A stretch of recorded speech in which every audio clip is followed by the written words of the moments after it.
जी मैं स्पेन था जी भाजी। और देखें किसी गैर मुल्क में आप होते हैं ना, तो फिर वहाँ पाकिस्तानी आपको मिलते हैं। मेरे बड़े प्यारे दोस्त हैं शहबाज खटाना साहब, उन्होंने कहा जी हमने एक दावत रखी हुई। मैं बाजी जब वहाँ गया तो वहाँ पर बागा वाला वो डेरा था जी।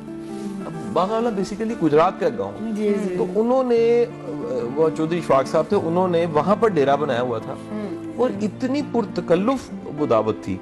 लेकिन जो किसी की मेहमान नवाजी है ना, उससे पता लगता है किसी का कद काट के, बिल्कुल खिला पिला के इन चीज़ों से पता लगता है। तो उन्होंने सारे दोस्तों को, जो टैक्सी एसोसिएशन वाले हैं, फेडरेशन के दोस्त हैं, उन सबको इकट्ठा किया होता। मैं एक आम सा बंदा हूँ, मैं तो कोई दावा नहीं करता कोई बड़ा काबिल होने का, लेकिन वो इतनी शानदार उन्होंने एक पूरी महफिल जमाई हुई थी और उसमें कह लीजिए बातचीत करने का मौका मिला और सारे पाकिस्तानी जो इकट्ठे हुए थे, और उसकी तस्वीरें भी हम शेयर करते हैं स्क्रीन पे, बड़ी कमाल की तस्वीरें नज़र आ रही हैं। मुझे बड़ा ही अच्छा लगा कि देखें कहाँ कहाँ बैठे कोई अपनी मेहमान नवाजी से, कोई अपने चंद जुमलों से एक्नॉलेज करता है किसी के काम को।